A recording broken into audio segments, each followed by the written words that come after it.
Ahlan wa sahlan, tafadhal Kang Zi. Bismillahirrahmanirrahim. Assalamualaikum warahmatullahi wabarakatuh. Innal hamdalillah nahmaduhu wa nasta'inuhu wa nastaghfiruhu wa na'udzubillahi min syururi anfusina wa sayyiati a'malina may yahdihillahu fahuwal muhtadi wa may yudlil fala hadiyalah. Asyhadu alla ilaha illallah wa asyhadu anna Muhammadar Rasulullah. Allahumma shalli ala Muhammad wa ala alihi washabbihi wasallam.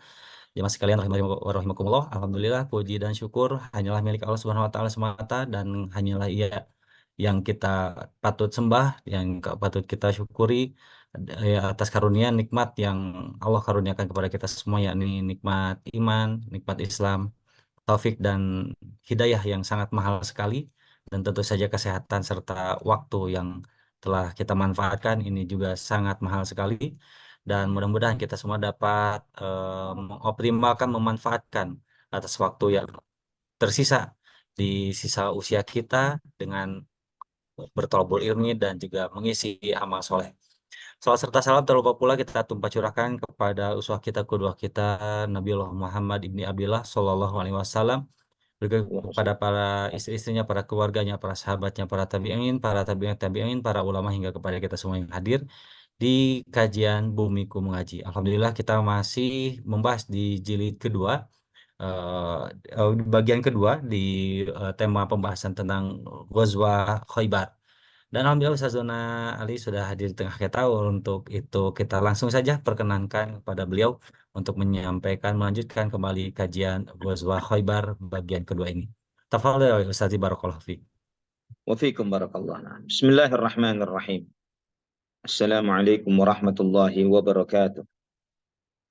Innal hamdalillah nahmaduhu wa nasta'inuhu wa nastaghfiruh wa na'udzu billahi min shururi anfusina wa sayyiati a'malina. Man yahdihillahu fala mudilla lahu wa man yudlil fala hadiya lahu. Asyhadu an la ilaha illallah wahdahu la syarika lah wa asyhadu anna Muhammadan abduhu wa rasuluhu la nabiyya ba'dah.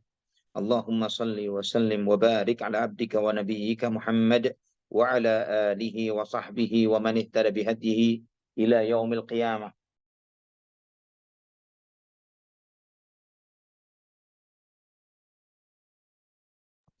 Qala Allah jalla wa ala, ya ayyuhalladzina amanu ittaqullaha haqqa tuqatih wa la tamutunna illa wa antum muslimun. Amma ba'd. Ikhwatal iman, saudaraku, saudaraku fillah rahimani wa rahimakumullah. Alhamdulillah, segala puja dan puji hanya untuk Allah Subhanahu wa taala, Rabbul Alamin, Ar-Rahmanur Rahim. Allah Subhanahu wa taala yang telah memberikan nikmat Islam yang begitu indahnya, nikmat yang dengannya kita mengenal Allah, nikmatnya dengan itu kita bertaqarrub, mendekatkan diri kepada Allah Subhanahu wa taala. Nikmat Islam adalah nikmat yang menunjukkan besarnya cinta Allah Subhanahu wa taala kepada hambanya, kepada manusia. Ketika sebelumnya manusia di dalam kubangan kejahiliaan dan kesyirikan, mereka tidak mengenal Tuhannya. Mereka hidup di dalam kezaliman. Zalim yang terbesar yang mereka lakukan yaitu kesyirikan. Zalim terhadap sesama dan zalim terhadap diri mereka sendiri dengan maksiat dan dosa yang mereka lakukan. Walillahil hamdu wal minnah, dan segala puji bagi Allah yang dengan rahmatnya Allah Subhanahu wa taala mengutus Nabi kita Muhammad bin Abdullah sallallahu alaihi wa ala alihi wa sahbihi wasallam, yang dengan diutusnya beliau sallallahu alaihi wasallam maka Allah Subhanahu wa taala membalik menjadi sebuah titik balik yang luar biasa. Diutusnya Nabi Muhammad sallallahu alaihi wasallam merubah nasib dunia yang dari sebelumnya berada di dalam era jahiliyah berubah menjadi era Islam, yang kemudian dalam era Islam ini, ikhwafillah rahimani wa rahimakumullah, kita dikenalkan akan Allah Subhanahu wa taala Rabbul Alamin. Kita dikenalkan akan dinul Islam. Kita mengenal bagaimana kita bertaqarrub kepada Allah Subhanahu wa taala, dan kita ditunjukkan kepada kita jalan-jalan kemuliaan yang dengannya kita mendapatkan kemuliaan dunia dan akhirat. Walillahil hamdu wal minnah. Ikhwafillah rahimani wa rahimakumullah. Kita melanjutkan pembahasan kita dari peristiwa perang Khaybar, yang sebagaimana antum telah ketahui sebelumnya bahwa Khaybar ini terdiri atas sejumlah benteng, ya, yang sejumlah benteng ini terdiri dari dua lapis besar, yaitu lapis yang pertama adalah 5 benteng, ya, lapis depan itu ada 5 benteng, Hisnu Na'im wa Hisnu As-Sa'ab bin Mu'adz wa Hisnu Qal'ah Az-Zubair wa Hisnu Ubay wa Hisnu Nazar. Jadi 5 benteng yang di bagian lapis luar ya dari Khaybar ini, yaitu benteng Naim, benteng As-Sa'ab bin Mu'adz, benteng Qal'ah Az-Zubair, benteng Ubay dan An-Nazar. Kemudian ada lagi yang, dan kemudian ini yang disebut dengan An-Natah ya. Jadi 3 benteng pertama yaitu Naim, Mu'adz dan Zubair itu disebut dengan An-Natah. Adapun 2 benteng yaitu Ubay dan Nazar disebut dengan Asy-Syaq. Ya, Asy-Syaq itu celah artinya. Di dalam bahasa Arab artinya celah. Setelah itu masuk lagi ke sisi yang dalam. Di situ ada 3 benteng yaitu Al-Qamus, Al-Watih dan As-Sulalim. Dan kita telah membahas ikhwafillah rahimani wa rahimakumullah terkait dengan benteng Naim ya, benteng yang menjadi benteng terdepan yang ditembus oleh umat Islam pada peperangan ini, dan kaum muslimin mereka menghadapi perlawanan yang luar biasa ketika mereka berusaha untuk menaklukkan benteng Naim ini tadi, sebagaimana dalam Sahih Bukhari, di dalam sahihnya dari Yazid bin Abi Ubaid, beliau menyampaikan ra'aitu athara darbatin fi saqi Salamah. Aku melihat ada bekas tebasan pedang pada betis Salamah. Dan aku bertanya, ya Abu Muslim, ma hadhihi darbah? Aku bertanya, wahai Abu Muslim, apa bekas tebasan yang ada di kakimu ini? Beliau mengatakan, hadhihi darbatun asabatha yauma Khaybar. Ini adalah tebasan yang yang terkena pada diriku ketika peristiwa Khaybar. Dan kemudian orang mengatakan usibah Salamah, Salamah telah terkena, Salamah telah terkena. Kemudian dibawa kepada Nabi SAW, dan Nabi SAW kemudian meniup ke luka itu 3 kali, dan kemudian aku tidak pernah mengeluhkan dari luka itu sampai hari ini, kata Salamah radhiyallahu anhu.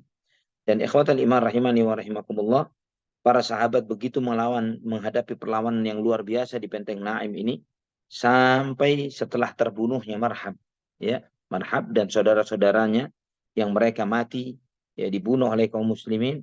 Maka setelah terbunuhnya Marhab, tokoh yang paling mereka segani dan mereka anggap sebagai pahlawan mereka, setelah Marhab ini mati, mereka pun sudah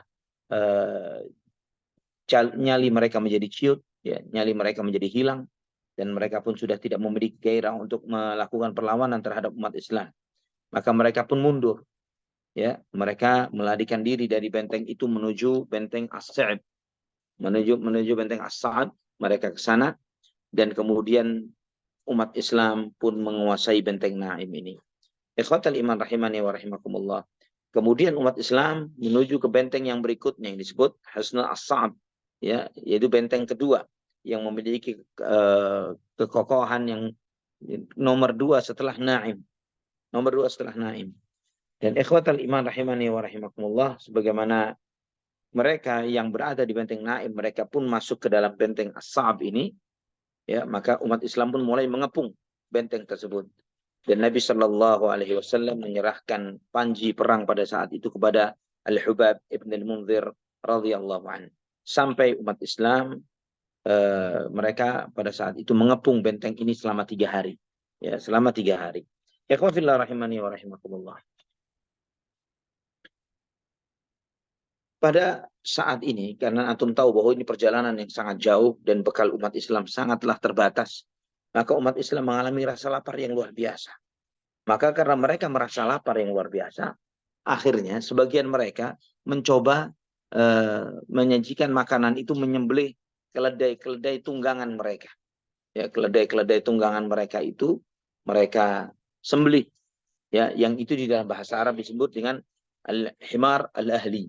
Al-himar al-ahli, yaitu keledai peliharaan atau keledai tunggangan. Mereka menyembelih keledai-keledai itu, mereka masak, ya, mereka memasaknya. Namun setelah diketahui oleh Nabi Shallallahu Alaihi Wasallam, Nabi Shallallahu Alaihi Wasallam mengharamkan hal itu untuk mereka, ya, dan mereka diperintahkan untuk membuang apa yang sudah mereka masak dan tidak boleh memakannya. Juga Nabi Shallallahu Alaihi Wasallam mengharamkan daging bighal.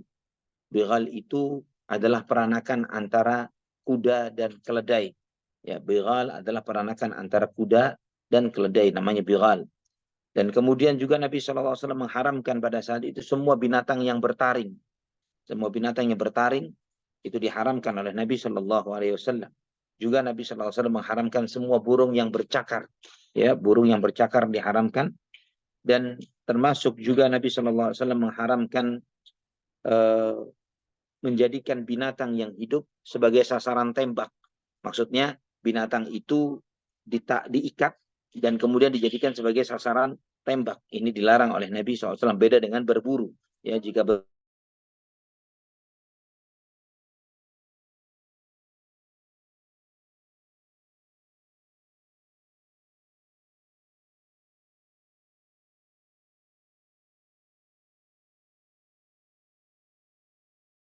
SAW pada waktu itu, dan termasuk juga Nabi SAW menegaskan tentang pengharaman mut'ah, nikah mut'ah. Ya, ikhwafillah rahimani wa rahimakumullah.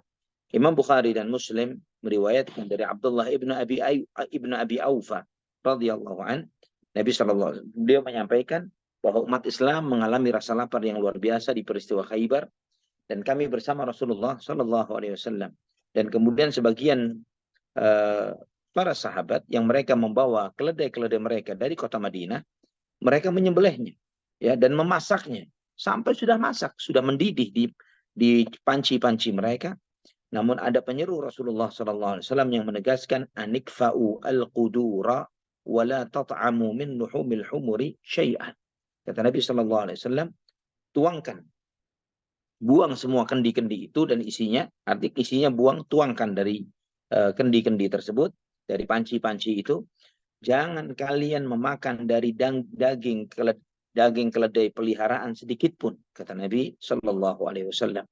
Kemudian juga Imam Bukhari dan Muslim meriwayatkan di dalam sahihnya dari Al-Barra bin Azib radhiyallahu anhuma, beliau menyampaikan bahwa Nabi Shallallahu Alaihi Wasallam memerintahkan kepada kami di peristiwa perang Khaybar agar kami membiarkan, ya, keledai-keledai peliharaan itu, ya, artinya tidak boleh dikonsumsi, baik yang sudah disembelih maupun yang sudah dimasak, ya, yang sudah disembelih belum diapa-apakan ataupun yang sudah dimasak.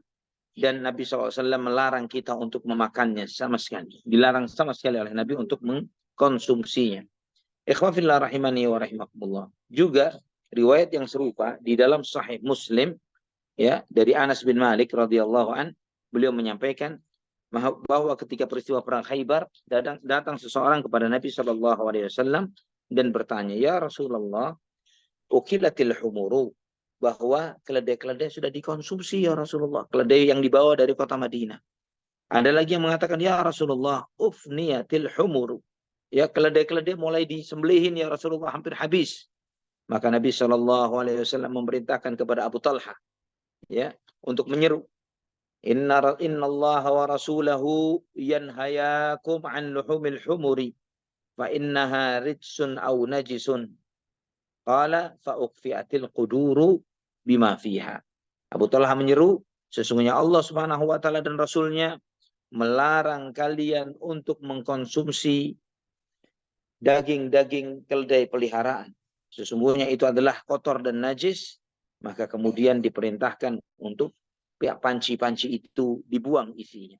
Ikhwatal iman rahimani wa rahimakumullah, juga di dalam beberapa riwayat disebutkan, di samping Abu Talha Al-Ansari radhiyallahu an yang mengumumkan hal ini, juga diumumkan oleh Abdurrahman bin Auf radhiyallahu an.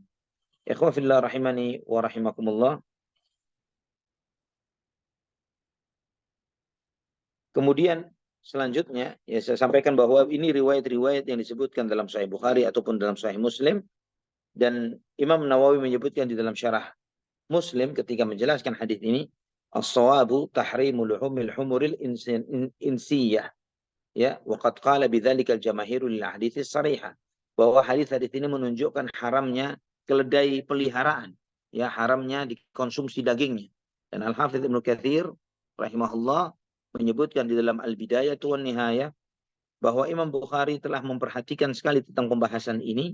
Beliau menyebutkan larangan tentang mengkonsumsi keledai peliharaan ini dari banyak riwayat yang sahih, dan itu merupakan pengharaman daging binatang keledai peliharaan ini adalah pendapat jumhur ulama dari salaf dan khalaf, dan itu juga madhab dari 4 imam madhab. Jadi pendapat dari Imam Malik, Imam Syafi'i, Imam Abu Hanifah dan Imam Ahmad Ibn Hanbal rahimahumullah rahmatan wasi'ah. Kemudian ikhwafillah rahimani wa rahimakumullah, juga di dalam Musnad Imam Ahmad, di dalam Jami' At-Tirmidzi dengan sanad yang hasan dari Jabir bin Abdullah radhiyallahu anhuma, beliau menyampaikan bahwa ketika terjadi perang Khaybar, umat Islam merasa kelaparan yang luar biasa. Mulai mereka menyembelih keledai-keledai bawaan mereka. Mereka menyembelih dan kemudian mereka menaruh daging-dagingnya di panci-panci mereka. Dan itu sampai kepada Nabi Shallallahu Alaihi Wasallam. Dan kemudian Jabir menyampaikan, Nabi Shallallahu Alaihi Wasallam memerintahkan kepada kami untuk membuang isi dari panci-panci yang sudah diisi dengan daging-daging tersebut. Dan Nabi Shallallahu Alaihi Wasallam bersabda, Inna Allah sayatikum birizqin wa ahallu min dha wa atyabu min dha. Sesungguhnya Allah Subhanahu wa taala akan memberikan kepada kalian rizki yang lebih halal dari ini dan lebih baik dari ini. Ikhwatal iman rahimani wa rahimakumullah. Maka kami pun membuang, ya, kami pun membuang isi-isi periuk itu padahal dia sudah mendidih. Karena Nabi Shallallahu Alaihi Wasallam mengharamkan pada saat itu keledai peliharaan, daging bighal, semua binatang yang bertaring, semua burung yang bercakar, dan juga Nabi SAW melarang untuk mengikat binatang untuk dijadikan sasaran buruan dan pencurian dan sebagainya.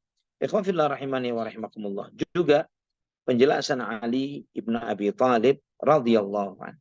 Ya, penjelasan Ali ibn Abi Thalib radhiyallahu anhu dalam Sahih Bukhari dan Muslim juga, beliau menyampaikan bahwa Nabi SAW melarang dari nikah mut'ah pada waktu peristiwa Khaybar, dan juga melarang dari memakan daging keledai peliharaan. Nah, ini dijelaskan oleh para ulama, ikhwatal iman rahimani wa rahimakumullah. Sebagaimana Ibnu Katsir, beliau menjelaskan begini, bahwa hadis ini menjelaskan, jadi riwayat dari Ali bin Abu Thalib yang mengatakan Nabi melarang pernikahan mut'ah pada waktu peristiwa perang Khaybar. Ibnu Katsir menjelaskan begini, hadis ini, riwayat Ali bin Abu Thalib ini menunjukkan pengharaman pernikahan mut'ah pada waktu peristiwa Khaybar. Dan itu muskil, kata beliau. Kenapa muskil? Karena pada waktu peristiwa Khaybar tidak ada wanita yang dimut'ah. Ya, tidak ada wanita yang dimut'ah pada saat itu. Terlebih lagi kaum muslimin punya sabaya, punya tawanan-tawanan perang. Ya, punya tawanan-tawanan perang yang mereka peroleh dari benteng-benteng Yahudi tersebut. Kenapa mereka harus nikah mut'ah? Dan ditambah lagi juga, ya, riwayat yang lainnya yang menyebutkan dalam Sahih Muslim bahwa Nabi Shallallahu Alaihi Wasallam mengharamkannya itu pada waktu Fathu Makkah. Nah, di sini Al-Imam Ibnu Qayyim Al-Jauziyah mendudukkan masalah ini dengan jelas. Beliau menyampaikan bahwa larangan nikah mut'ah itu tepatnya adalah penegasan dari Nabi adalah pada waktu peristiwa Fathu Makkah. Ya, pada waktu Fathu Makkah. Adapun larangan di perang Khaybar adalah larangan untuk mengkonsumsi keledai peliharaan. Dan kenapa kok dalam riwayat Ali bin Abu Thalib beliau menggabungkan dua larangan ini dalam satu riwayat dalam peristiwa terkait dengan peristiwa Khaybar? Ini karena pada saat itu Ali bin Abu Thalib menjelaskan kepada Abdullah bin Abbas. Ya, karena Ibnu Abbas awalnya beliau karena keterbatasan riwayat yang sampai kepada beliau tidak berani mengharamkan nikah mut'ah. Awalnya begitu. Ya. Nanti setelah saya jelaskan bahwa nikah mut'ah itu haram, saya akan jelaskan apa yang dimaksud dengan nikah mut'ah. Ibnu Abbas awalnya tidak berani mengharamkan itu karena beliau tidak tahu pengharamannya. Maka dijelaskanlah oleh Ali ibn Abi Thalib radhiyallahu anhu. Ya, beliau menjelaskan bahwa diharamkan oleh Nabi Shallallahu Alaihi Wasallam pernikahan mut'ah dan hewan keledai peliharaan pada waktu peristiwa Khaybar. Itu adalah penegasan sebetulnya dari Ali bin Abu Thalib akan pelarangan hal itu. Ya, pelarangan hal tersebut.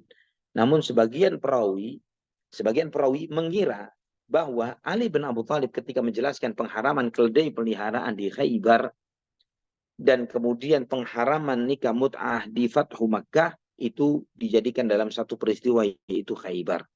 Ya, karena memang perlu disadari ikhwafillah, di peristiwa Khaybar tidak ada kejadian sahabat yang mut'ah, ya, dan tidak ada seorang pun yang minta izin kepada Nabi untuk mut'ah, ya, Tidak ada sama sekali peristiwa Khaybar dalam hal ini.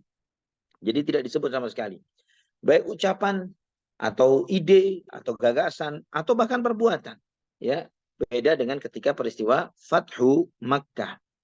Ketika peristiwa Fathu Makkah ada hal tersebut muncul di kalangan sebagian para sahabat. Nah, ini lebih tepat bahwa pengharaman nikah mut'ah itu adalah ketika peristiwa Fathu Makkah.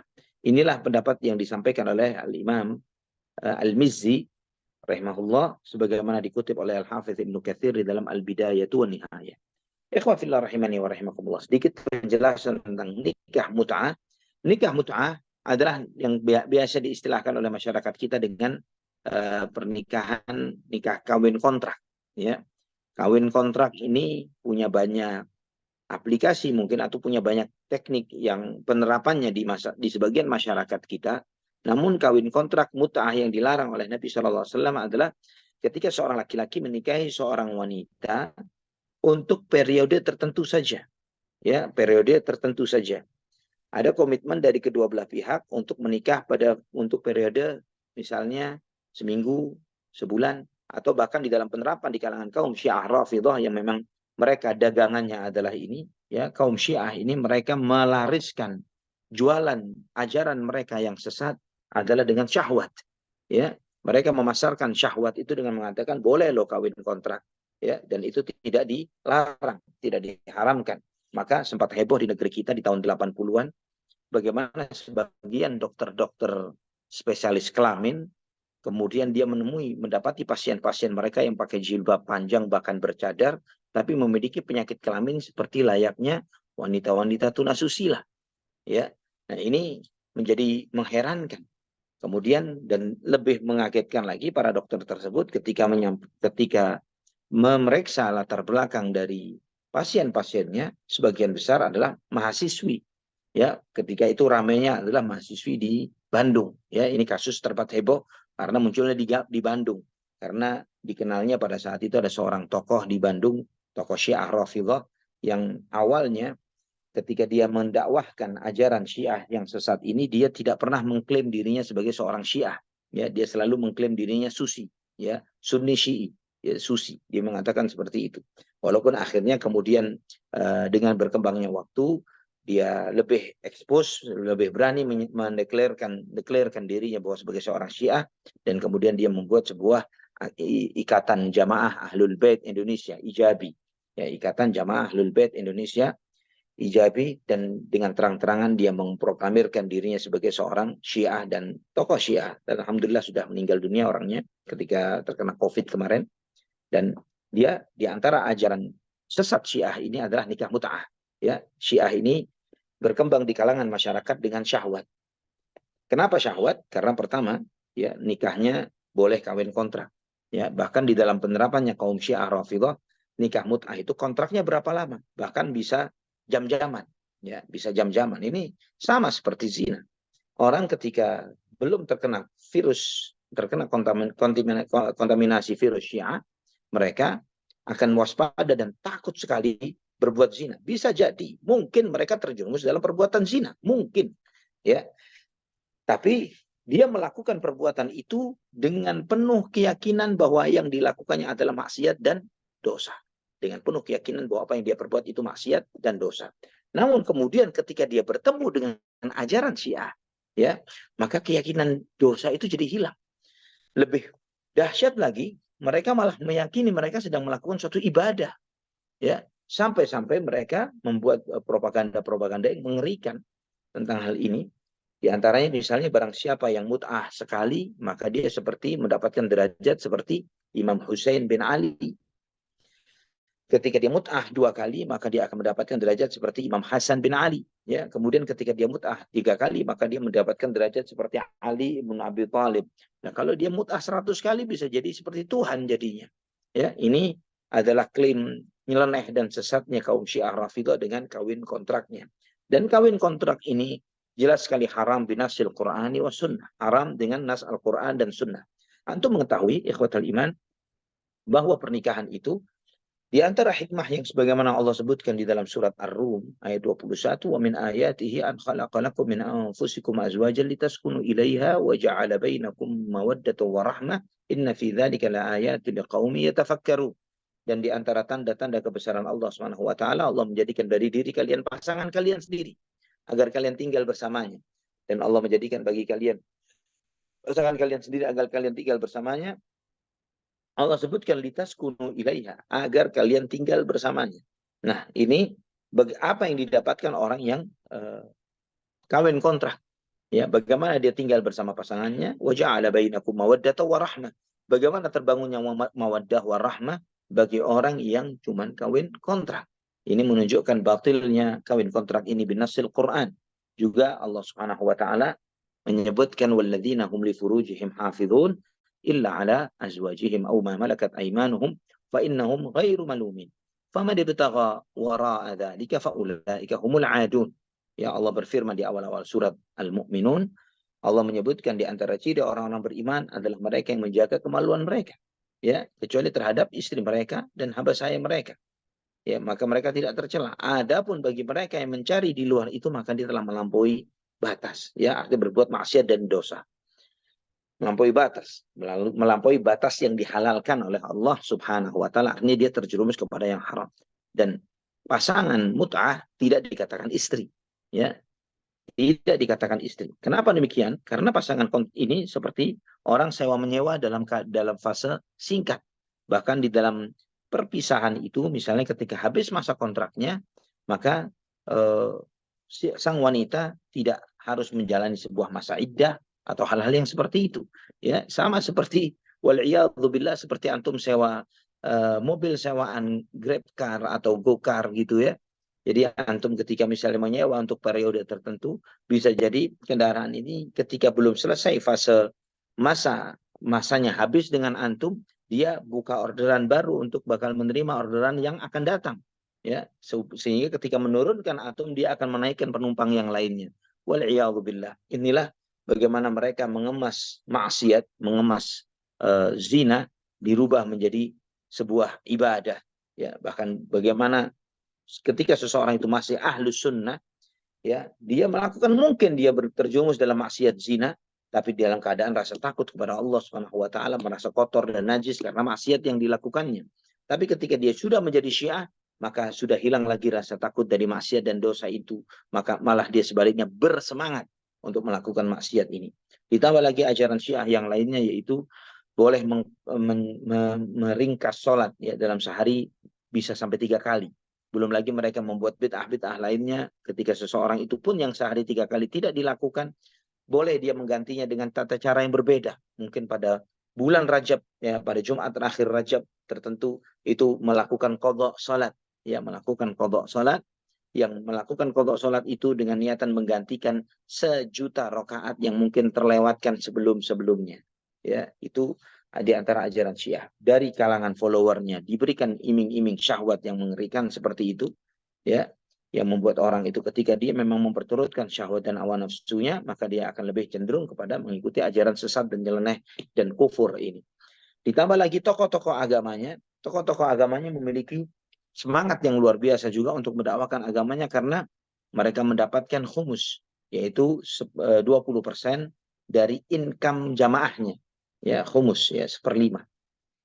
Ini yang diperoleh oleh sang syekh, sang ustadz, sang guru, ya, yang dia peroleh dari jamaahnya. Jadi jamaahnya ini, misalnya antum semua ini sebagai jamaah, ana sebagai seorang mullah atau seorang ayatullah atau mullah gitu ya, seorang tokoh Syiah yang disegani, maka antum yang ikut kajian ini harus memunculkan berapa pendapatan antum setiap bulan, ya, 20% harus store ke ana.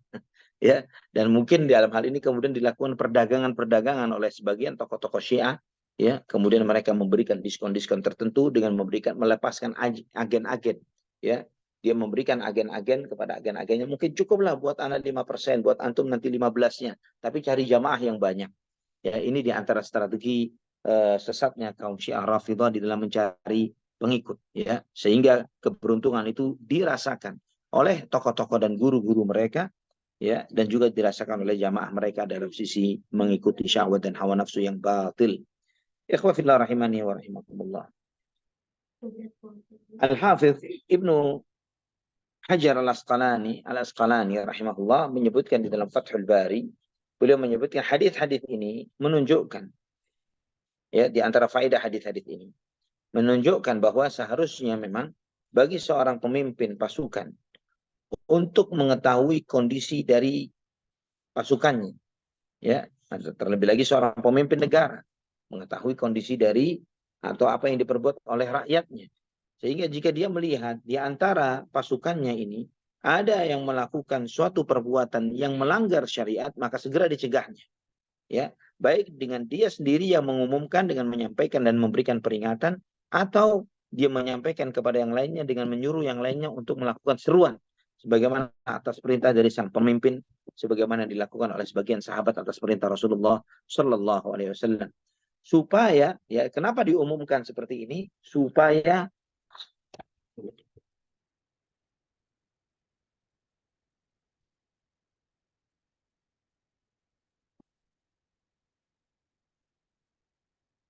ikhwafillah rahimani wa rahmatullah. Afwan, ini anak-anak menyenggol. Barakallahu fiikum. Nah, supaya tidak tertipu orang-orang yang mengira bahwa itu dibolehkan, ya, supaya tidak tertipu dengan itu. Ikhwafillah rahimani wa rahimakumullah. Nabi sallallahu alaihi wasallam pernah mengingatkan sebagaimana dalam Musnad Imam Ahmad, Ibnu Majah dalam sunannya dengan sanad yang sahih dari Al-Miqdad Ibnu Ma'di Kaib radhiyallahu anhu. Beliau menyebutkan bahwa Rasulullah sallallahu alaihi wasallam mengharamkan banyak hal pada waktu peristiwa perang Khaybar, dan Nabi sallallahu alaihi wasallam bersabda, beliau mengingatkan, yushiku ahadukum an yukadzibani wa huwa muttaki'un ala arikati yuhaddatsu bi hadithi fayaqul baina wa bainakum kitabullah fama wajadna fihi min halalin istahlalnahu wa ma wajadna fihi min haramin harramnahu ala wa inna ma harrama Rasulullah sallallahu alaihi wasallam mithlu ma harrama Allah. Kata Nabi sallallahu alaihi wasallam, nanti akan terjadi salah seorang di antara kalian, kata Nabi SAW menyebutkan tentang di antara umat Muhammad SAW yang mendustakanku. Kata Nabi SAW, mendustakanku. Kenapa mendustakan beliau? Dia dengan bersandar, dia mengatakan, ya, dengan bersandar, dia mengatakan, ya, ketika disampaikan hadisku, dia mengatakan antara kami, saya dan Anda adalah kitabullah, ya, ada Al-Quran.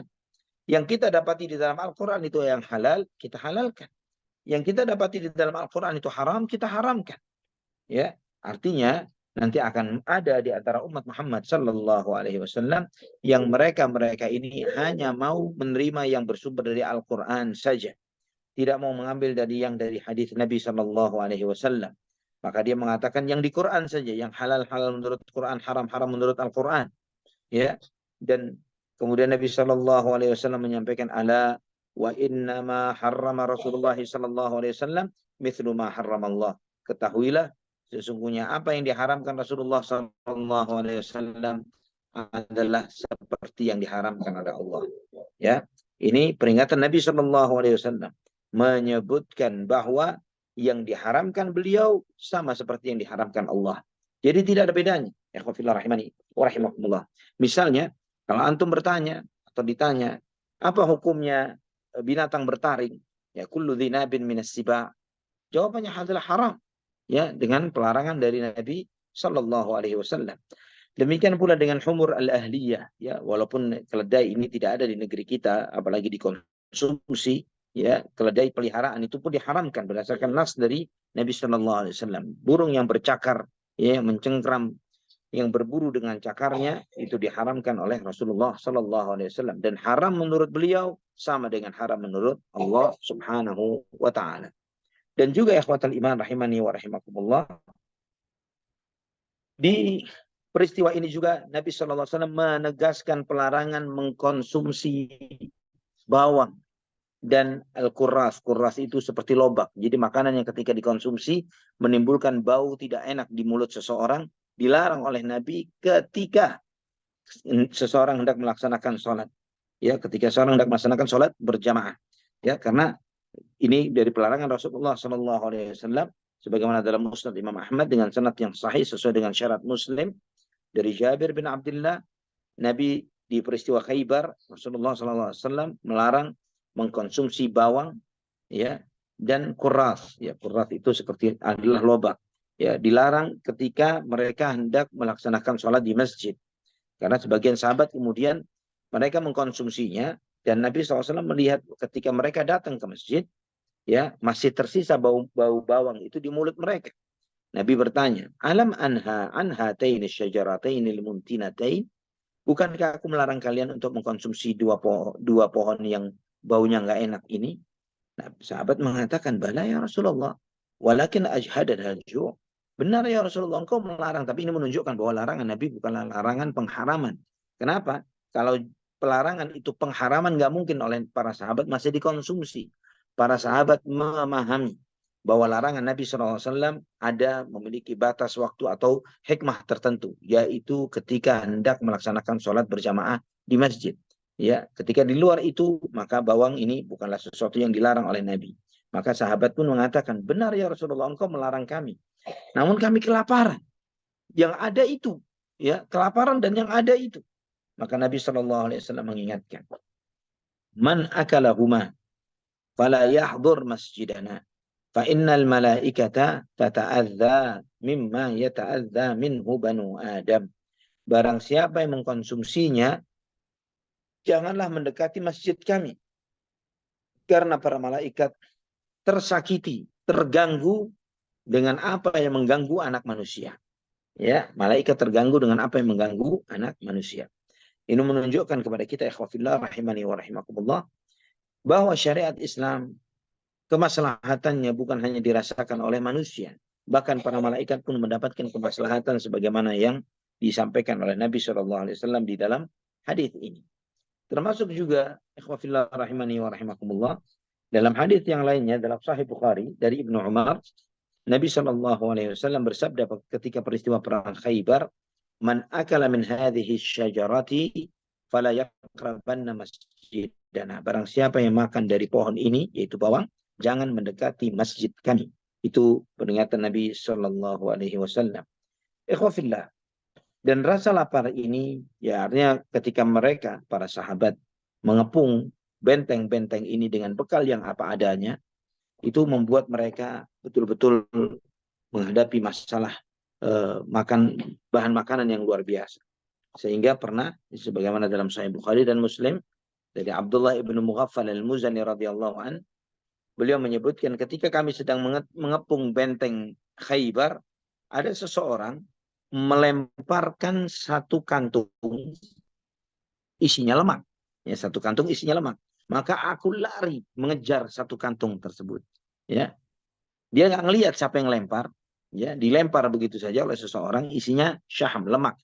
Ya, gaji. Isinya gaji. Ya, maka aku pun lari mengambil kantung tersebut. Dan ketika aku melihat ke belakang, ternyata yang melempar itu adalah Nabi Muhammad SAW. Maka aku pun malu. Ya, kata Abdullah bin Mughaffal, aku malu karena Nabi yang melempar itu. Dan Nabi SAW tersenyum melihatku, kata beliau. Ikhwafillah rahimani wa rahimakumullah. Di sana itulah, maka di saat itulah Nabi SAW berdoa, meminta kepada Allah untuk diberikan kemenangan-kemenangan untuk menguasai benteng-benteng Khaybar ini. Sebagaimana Ibnu Ishaq meriwayatkan bahwa Bani Saham bin Aslam mendatangi Nabi SAW dengan mengeluhkan, mengatakan, ya Rasulullah, wallahi laqad jahidna wa ma bi'aidina min syai'. Kita sudah kesusahan ya Nabi. Sudah tidak ada lagi apa yang bisa kita konsumsi ya Rasulullah.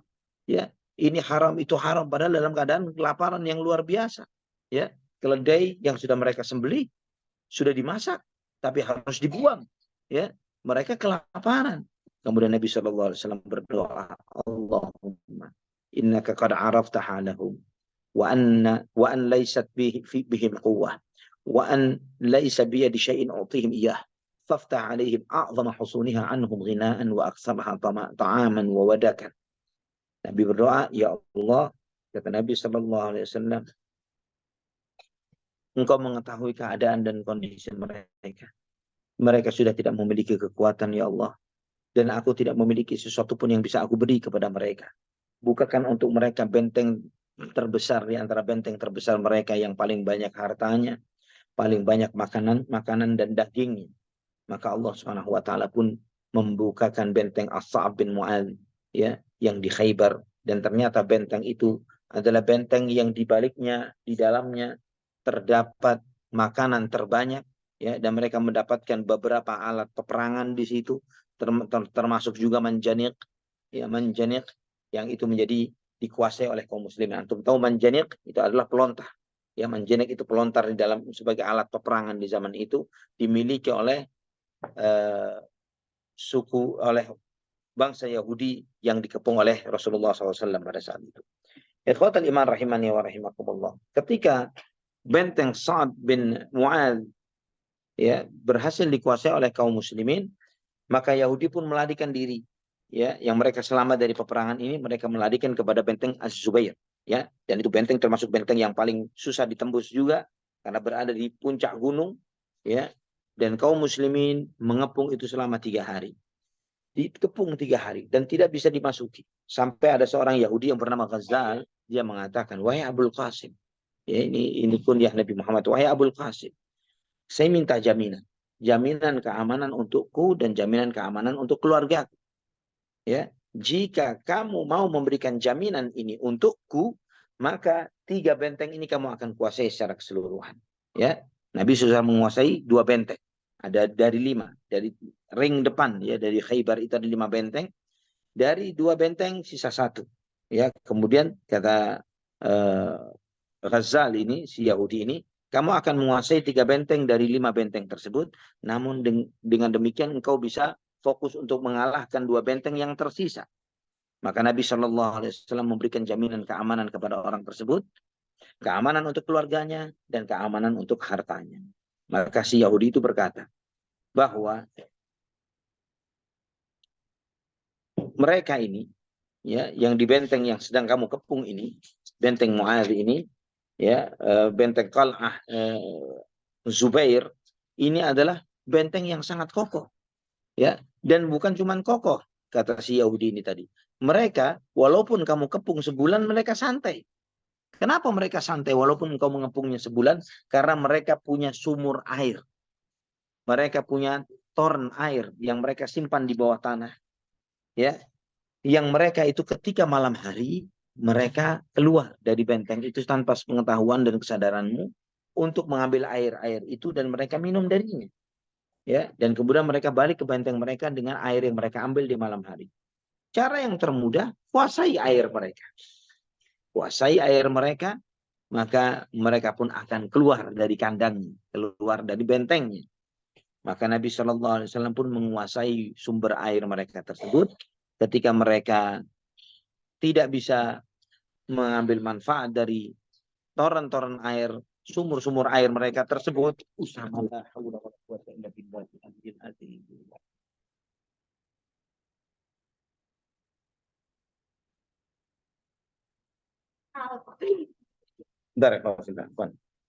ya, kebetulan anak sama anak-anak. Fadol, Ustaz. Nah, barakallahu fikum. Kemudian ikhwafillah rahimani wa rahimakumullah, setelah Nabi Shallallahu Alaihi Wasallam berhasil menghentikan sumber suplai air mereka tersebut, maka mereka pun keluar dari benteng. Mereka keluar dari benteng tersebut. Mereka berperang melawan Nabi Muhammad SAW dengan sekuat-kuatnya. Sehingga pada hari itu terbunuh salah seorang dari umat Islam dan juga terbunuh salah seorang dari kalangan Yahudi. Dan akhirnya Nabi SAW berhasil menguasai benteng tersebut. Dan inilah dari 5 benteng itu, 3 benteng yang terkuat itu berhasil dikuasai oleh Nabi Shallallahu Alaihi Wasallam. Sehingga mereka pun, ya, sudah kehilangan 3 benteng terbesarnya. Selesai dari itu, maka Nabi SAW masuk kepada Asyaq, yaitu 2 benteng celah, ya, yang untuk masuk kepada benteng 3 yang paling dalam.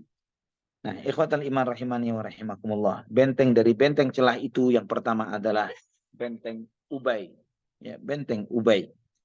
Dan yang berada di benteng Ubay ini berperang melawan Nabi SAW, melawan Rasulullah SAW dengan sangat luar biasa. Ya, ada salah seorang di antara mereka yang bernama Bizar. Dia keluar menantang untuk perang tanding. Ya, menantang untuk perang tanding melawan kaum muslimin. Maka kemudian keluarlah di antara para sahabat yang bernama Hubab ibnul Munzir radhiyallahu an dan membunuh si Bizar ini tadi. Kemudian muncullah salah seorang lain lagi dan menantang berperang tanding dari kalangan Yahudi tersebut.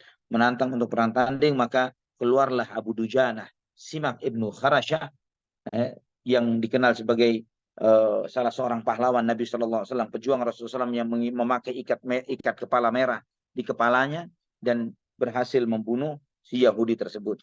Maka ikhwatal iman rahimani wa rahimakumullah, di saat itulah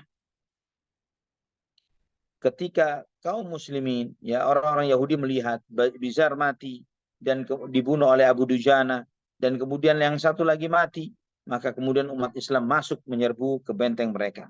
Ya, terjadi peperangan yang sangat luar biasa sehingga larilah Yahudi itu dari benteng tersebut, mereka ke benteng yang lainnya yang terakhir, yaitu dari benteng Asyak, yaitu benteng An-Nazar. Ikhwatal iman rahimani wa rahimakumullah. Di 5 jajaran benteng yang ada, ini benteng ini adalah benteng yang karena semua penghuni benteng yang dari depan, semuanya yang kalah lari masuk ke benteng berikutnya, lari masuk ke benteng berikutnya, lari masuk ke benteng berikutnya. Maka benteng terakhir ini, benteng An-Nazar ini merupakan benteng yang memiliki jumlah orang yang paling kuat, ya, untuk melakukan perlawanan terhadap pasukan Rasulullah SAW. Dan karena kekuatan yang mereka miliki di benteng terakhir ini tadi, dari 5 benteng yang terdepan, mereka meyakini bahwa Nabi Muhammad dan Rasulullah SAW dan kaum muslimin tidak akan mampu menerobos benteng ini. Maka kemudian mereka mulai melempari Nabi Muhammad SAW dan kaum muslimin dengan anak-anak panah dan bebatuan. Ya, sampai di antara anak panah itu ada yang mengenai pakaian Rasulullah SAW dan menyangkutkan hal itu, ya, membuat pakaian Nabi terkena anak panah tersebut. Maka Nabi SAW pun memerintahkan untuk memasang manjanik, ya, manjanik, pelontar batu yang didapatkan oleh kaum muslimin dari benteng sebelumnya.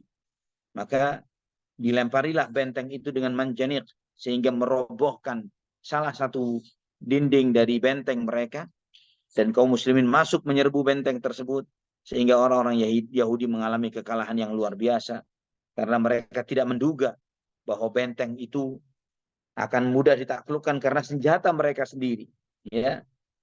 Dan akhirnya pun mereka lari tunggang langgang dan bahkan mereka meninggalkan anak-anak mereka dan perempuan-perempuan mereka tinggalkan begitu saja, dan itu menjadi tawanan umat Islam.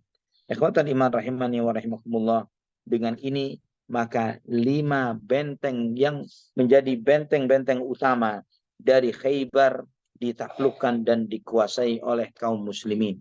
Tersisa 3 benteng yang lainnya yang di situ juga terjadi peperangan yang luar biasa antara umat Islam dengan orang-orang Yahudi, dan kemudian disitulah umat Islam benar-benar menguasai Khaybar secara keseluruhan nantinya, yang insya Allah itu akan menjadi pembahasan kita pada kajian yang berikutnya. Wallahu ta'ala ala wa alam bisawab. Barakallahu fikum. Masya Allah, barakallahu fikum. Sangat menarik sekali ya Ustaz.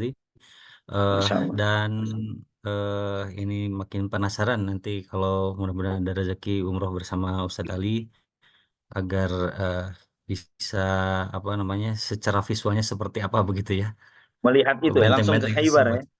Ya, melihat ke Betul Khaybar. Ustaz. Masya Allah. Itu perjalanan lumayan jauh Mudah-mudahan ke ada Khaybar. rezekinya. Ya, Iya, Karim. amin. Insya Allah. Insya Allah, bismillah.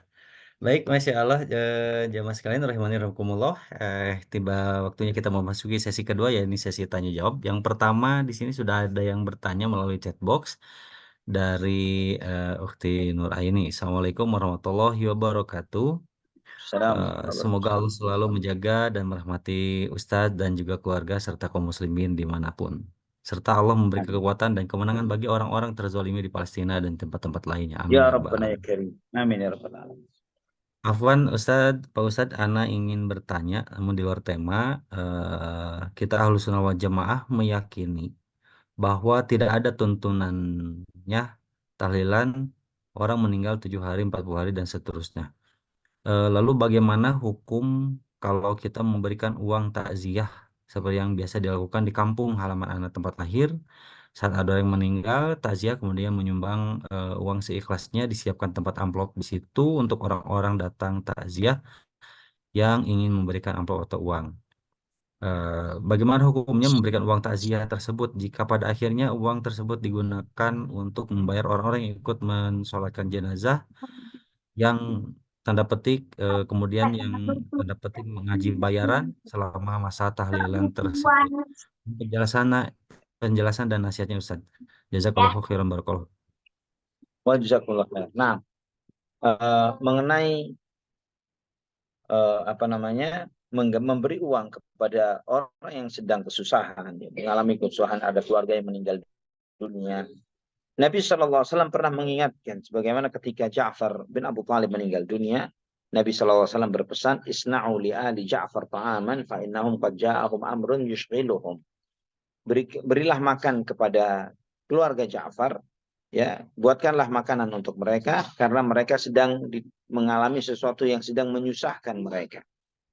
Dan di sini ikhwafillah rahimani wa rahimakumullah menunjukkan kepada kita bahwa tasliyah, yaitu memberikan hiburan, menenteramkan, berduka cita dengan menghibur mereka, menghilangkan sedikit kegalauan dan kesedihan mereka, dengan memasakkan mereka, memberi makan kepada mereka, termasuk juga dengan af'alul bir yang lainnya, termasuk misalnya antum memberikan sedekah berupa materi, ya, itu adalah sesuatu yang hukumnya dasarnya adalah sunnah. Nah, ketika antum menyadari bahwa itu adalah sunnah, maka apakah di balik itu mereka memanfaatkan uang ini untuk ini dan itu dan yang lain sebagainya, itu sudah dilepas, sudah di luar tanggung jawab antum sebagai yang memberi, karena meyakini perbuatan itu adalah perbuatan sunnah, ya, memberinya adalah sunnah. Namun bagaimana mereka mengelola uang tersebut, apakah uang itu dipakai untuk kemaslahatan mereka pribadi, ataukah mereka memanfaatkannya tadi untuk memberi uang kepada orang yang sholat jenazah, atau mereka memberikannya kepada orang yang tahlilan, atau apapun itu bentuknya, setelah antum beri kepada mereka, itu sudah bukan menjadi urusan antum, tapi urusan mereka sendiri dengan Allah Subhanahu wa taala. Dan antum tidak bersalah, ya, tidak bersalah dengan memberi kepada mereka dengan niatan untuk menjalankan sunnah Nabi SAW, menghibur mereka dari kesusahan yang sedang mereka alami. Wallahu a'lam bishawab. Baik, demikian penjelasan dari Ustaz Ali untuk pertanyaan dari Ukhti Nurayani. Berikutnya pertanyaan dari Bapak Hair Hamzah di Melaka, Malaysia. Assalamualaikum Ustaz.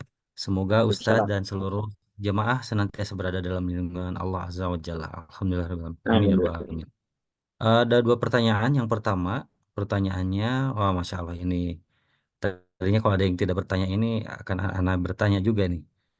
Gitu ya. Sama pertanyaannya dengan Masya Allah dengan Masya Pak Allah. Hairus ya. Apakah pengharaman daging keledai disebabkan keledai memakan makanan yang kotor seperti khinzir? Itu pertanyaan pertama Ustaz. Nah, baik. Mengenai pertanyaan pertama, wallahu a'lam bishawab. Anak tidak tahu. Anak tidak pernah mengobservasi humur ahliyah, keledai.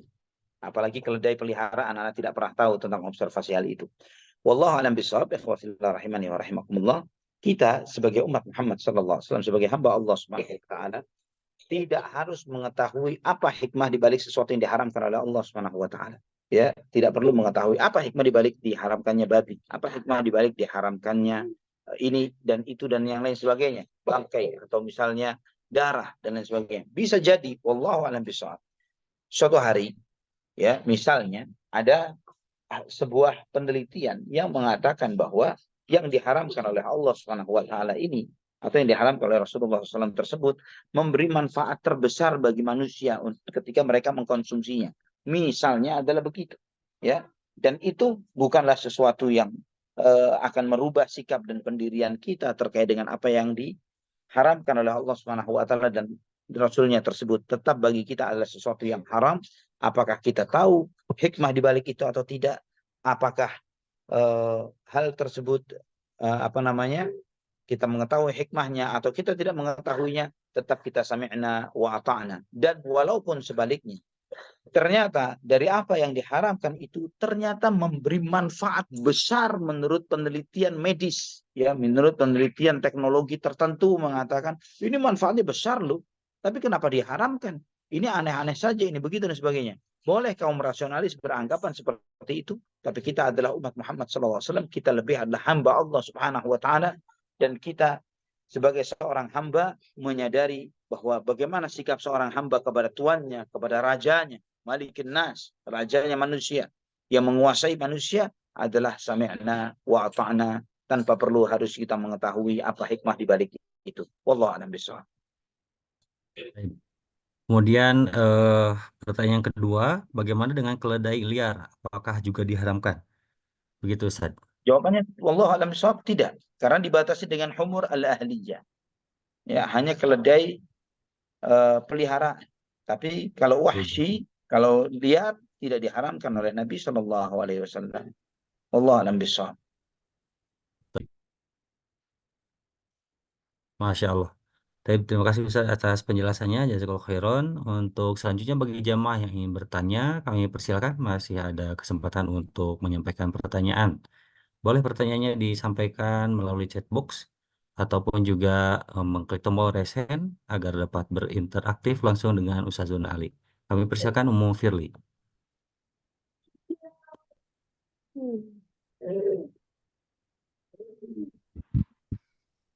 Iya Ustaz, Bismillah, Assalamualaikum warahmatullahi wabarakatuh. Barakallahu fiik. Barakallah. Ini Ustaz masih terkait dengan apa namanya keledai. Menyambung sedikit, apakah saat itu keledai apa namanya piaraan juga yang memiliki keledai piaraan saat itu karena diharamkannya dagingnya, apakah reaksinya bagaimana Ustaz? Waktu itu apa terus akhirnya Apakah apa? dilepas? Iya, keledai yang piaraan itu kan diharamkan waktu itu. Ya, ya betul. Sampai sekarang. Nah, apa namanya? Yang pemelihara yang memiliki piaraan keledai saat itu gimana Ustaz reaksinya? Ketika diharamkannya daging keledai. Iya. Apakah juga ikut keledainya dilepas atau masih dipelihara atau bagaimana ketika itu Ustaz? Yang diharamkan kan dikonsumsi doang sama tangan kanan, minum tangan kanan. Yang diharamkan gitu. adalah mengkonsumsinya, bukan untuk memeliharanya. Oh iya. Ya. Fungsi jadi yang dilarang ketika iya. Kenapa? Fungsi keledai saat itu digunakan untuk apa Ustaz ketika perang Khaybar itu? Sebagai kendaraan tunggangan. Oh, seperti itu ya. Seperti halnya ini ya Ustaz. Pengharaman ini seperti halnya Rasulullah menyampaikan pengharaman apa namanya khamr, waktu itu seorang langsung serta-merta menumpahkan khamrnya seperti itu ya Ustaz. Iya, benar. Iya Ustaz. Jadi diharamkan untuk dikonsumsi saja, Ummu Firly, bukan untuk ditunggangi. Oh iya. Barakallahu fiikum. Jazakallahu khairan. Wa jazakillahu khairan. Baik, untuk selanjutnya kami persilakan Ummu Amr. Ya Kang Zai, jazakumullahu khairan. Alhamdulillah, jazakumullahu khairan Ustadz atas materinya hari ini. Yang jadi pertanyaan Ustadz tentang perang Khaybar ini, itu sebenarnya apakah bisa dikatakan salah satu dampak dari perang yang sebelumnya Ustadz? Perang dengan Bani Quraidah ya Ustadz ya? Iya. Karena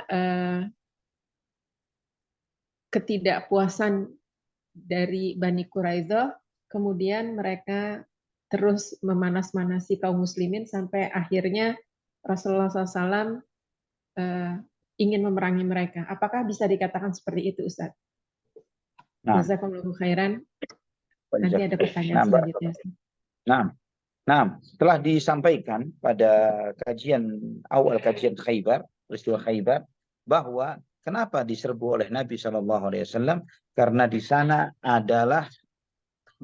adalah pusat berkumpulnya semua musuh-musuh Islam dari kalangan Yahudi ya, yang mereka ini yang selalu memprovokasi masyarakat yang ada di sana, termasuk Quraisy, termasuk juga bangsa Arab yang lainnya, ya, yang terus melakukan provokasi untuk melakukan perlawanan terhadap kaum muslimin. Ya, maka Khaybar itu menjadi benteng, menjadi tempat berkumpulnya musuh-musuh Rasulullah SAW, musuh-musuh dakwah ini untuk dan artinya disitulah berkumpulnya mereka, ya, dan mereka juga memiliki kekuatan yang seperti ini, dan mereka sangat terjaga sebelumnya, sebelum adanya perjanjian Hudaybiyah itu tidak sempat terpikir dan tidak mungkin dilakukan oleh kaum muslimin, karena mereka memiliki pengaruh yang cukup luar biasa ketika mereka memanggil bantuan, meminta bantuan dan pertolongan, maka otomatis umat Islam akan menghadapi perlawanan yang luar biasa. Namun karena adanya perjanjian Hudaybiyah, maka ada pembatas antara orang-orang Quraisy terhadap umat Islam yang membuat mereka tidak lagi bisa turut campur terhadap peperangan antara umat Islam dengan orang-orang Yahudi tersebut. Dan memang jadi Nabi SAW di antara misi utama setelah peristiwa Ahzab, ya, peristiwa perang Khandaq atau Ahzab, adalah menjaga stabilitas yang ada di Jaziratul Arab, ya, di dalam kota Madinah dan sekitarnya, ya, dari potensi-potensi serangan yang bakal muncul dari musuh-musuh kaum muslimin yang ada pada saat itu.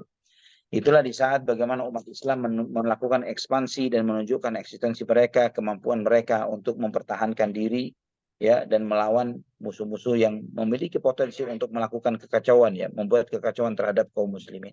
Wallahu a'lam bishawab. Ya Ustadz, jazakumullahu khairan. Pertanyaan kedua Ustadz. Assalamualaikum warahmatullahi wabarakatuh. Ustadz, mohon pencerahannya ketika kita mengenal kegagahan Rasulullah SAW dalam peperangan beserta sahabat, tidak gentar, dan banyak akhlak-akhlak yang memang menunjukkan patriotisme. Kemudian di sisi lain, kami juga mempelajari bahwa Rasulullah SAW itu punya sifat kelembutan, suka perdamaian, dan seterusnya. Dan sepertinya ini yang digembar-gemborkan sehingga tanda kutip apa-apa umat Islam harus mengalah, harus baik, harus memaafkan, mendoakan. Nah, untuk menyambung kedua pernyataan ini seperti apa ya Ustaz? Mohon pencerahannya. Jazakumullahu khairan. Barakallahu. Nah, di dalam Islam, ya, di dalam Islam itu Islam ini mengajarkan untuk kita bersikap dengan adil, ya, dengan bersikap dengan adil. Ya, maka setiap sikap tergantung pada kondisi kita. Ya, ketika kondisi umat Islam itu lemah, kondisi umat Islam itu lemah ketika Nabi SAW di kondisi di kota Mekah sebelum hijrah, ya, atau di awal hijrah, maka kelemahan ini, ya, kita harus menyadari kemampuan kita. Ketika kita mengalami kelemahan, merasakan kelemahan tersebut, maka cara yang terbaik adalah dengan tidak menimbulkan masalah yang menyebabkan madarat itu lebih besar daripada maslahat atau manfaat.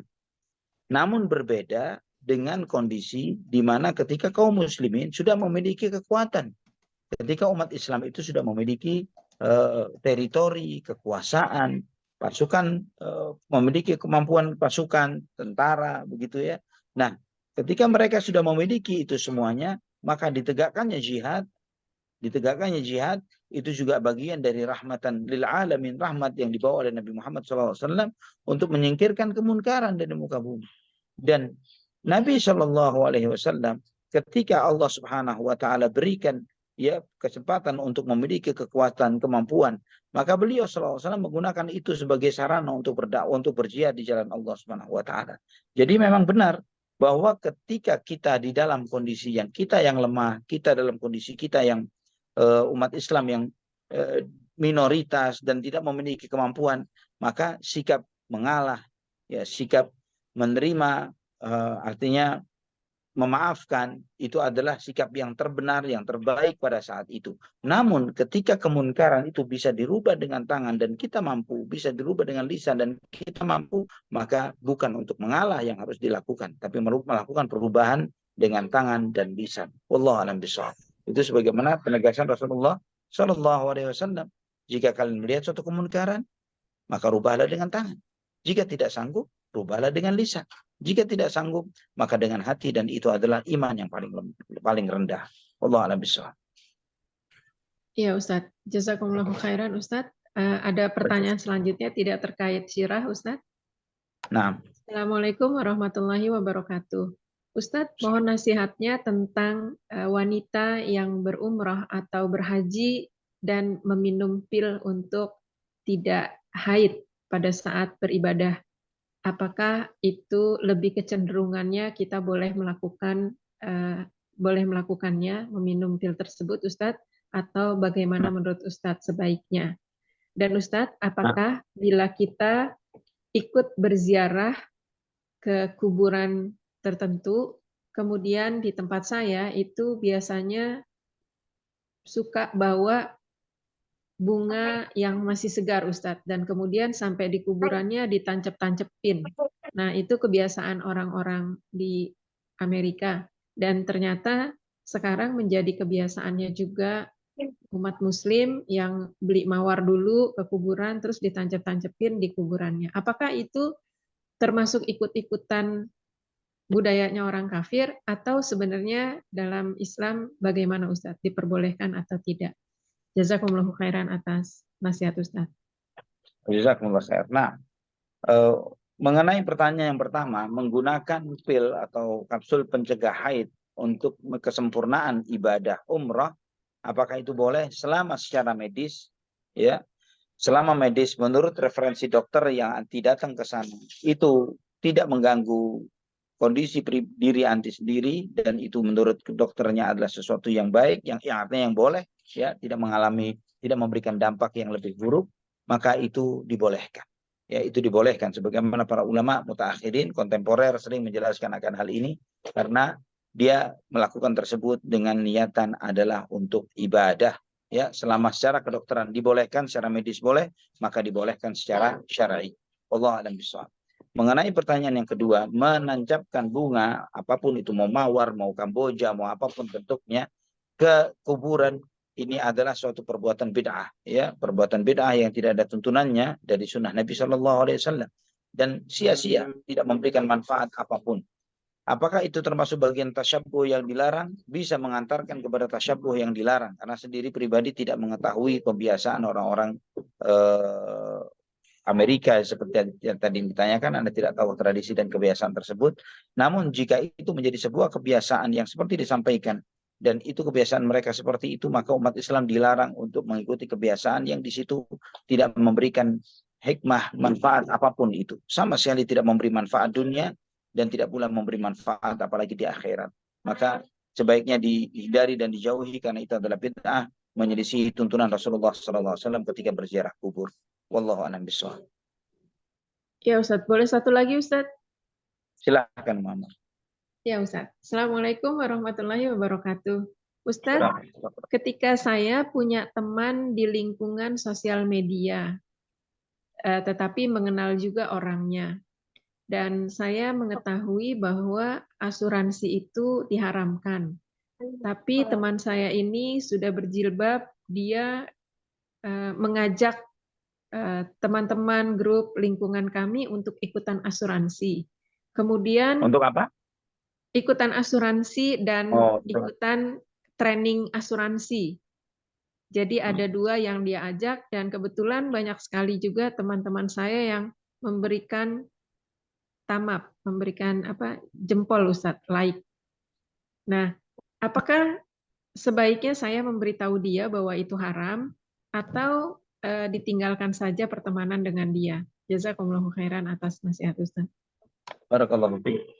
Tugas kita sebagai teman, sebagaimana sabda Nabi SAW, al-muslim mir'atu akhihil muslim. Orang muslim adalah cermin bagi saudara yang sesama muslim.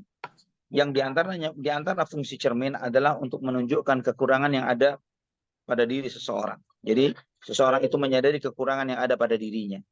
Jadi wallahu a'lam bishawab. Memang yang perlu dilakukan bukanlah dengan memperhatikan atau men-stop pertemanan dengan dengan teman anti tersebut, tapi lebih ma'ruf, lebih baik adalah anti menyampaikan secara ma'ruf, ya secara baik. Jika anti menyampaikan secara langsung, nggak boleh, ini asuransi haram, begini, begitu, dan lain sebagainya, mungkin akan lebih menyakiti hati mereka, hati yang bersangkutan. Namun jika dalam momen-momen tertentu, ya misalnya tidak di saat dia sedang mempromosikan atau memasarkan ini, coba munculkan link ceramah seorang dai, seorang ustadz yang menjelaskan tentang haramnya asuransi beserta dalil-dalilnya, apalagi itu kajian-kajian yang sifatnya potongan-potongan singkat dan pendek, sehingga mudah disimak, didengar, dan mungkin diambil ibrah dan pelajaran darinya. Coba buka komunikasi dengan yang seperti itu. Sampaikan nasihat dengan ini. Afwan nih, ana cuma ingin sharing ilmu saja, bukan untuk menyalah-nyalahkan, bukan untuk menegur. Semoga ini memberi manfaat dan semoga menjadi sebuah nasihat yang baik. Misalnya begitu. Kalau misalnya beliaunya bereaksi tidak suka dengan apa yang anti sampaikan, maka ya sudah cukup. Artinya anti telah menyampaikan hujah. Dan mungkin butuh waktu lagi yang berbeda untuk memberikan nasihat yang dengan metode yang berbeda. Di samping terus mendoakannya semoga dia bisa menerima hidayah, ya, supaya bisa mengetahui, menyadari akan batilnya asuransi itu sendiri. Wallahu a'lam bishawab. Itu yang mestinya dilakukan, bukan memberhentikan pertemanan, tapi dengan memberikan tawasau bil haqqi wa tawasau bis sabr. Wallahu a'lam bishawab. Masya Allah. Ya Ustadz, jazakumullahu khairan. Masya Allah. Pertanyaan dari Amr merupakan pertanyaan terakhir pada malam hari ini karena di chat juga tidak ada lagi pertanyaan. Untuk selanjutnya sebelum ditutup barangkali Ustadz akan menyampaikan nasihat terakhir pada pertemuan kajian malam hari ini. Silakan Ustadz. Naam, ikhwafillah rahimani wa rahimakumullah. Kita pada kajian kali ini kita mengkaji peristiwa Khaybar untuk kedua kalinya, yang insya Allah kita akan melanjutkan pada kajian yang ketiga kalinya dari peristiwa Khaybar, yang ini merupakan salah satu kemenangan besar kaum muslimin yang telah dijanjikan oleh Allah Subhanahu wa taala, sebagaimana yang telah kita bahas sebelumnya pada peristiwa Hudaybiyah. Dan di dalam perjalanan untuk meraih kemenangan tersebut, memang umat Islam tidak mendapatkan kemenangan itu dengan gratisan. Ya, janji Allah, Allah menjanjikan. Tapi mereka berikhtiar, mereka berusaha, mereka mempersiapkan diri, mereka berjihad di jalan Allah Subhanahu wa taala. Itulah semestinya kita. Bahwa janji-janji Allah itu bukan dinanti dan ditunggu tanpa ikhtiar dan usaha. Ketika seseorang meyakini janji Allah itu hak dan benar, maka upaya yang dilakukannya adalah terus berikhtiar secara maksimal, di samping terus berdoa kepada Allah Subhanahu wa taala dengan harapan Allah Subhanahu wa taala memudahkan segala apa yang telah Allah janjikan bagi kita, bagi umatnya.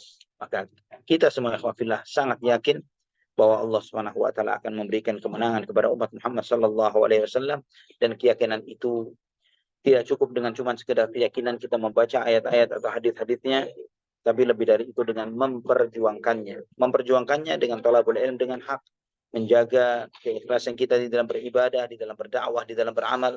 Kita berusaha untuk membangun ukhuwah dengan semakin kuat antara umat Islam yang ada di timur dan yang di barat.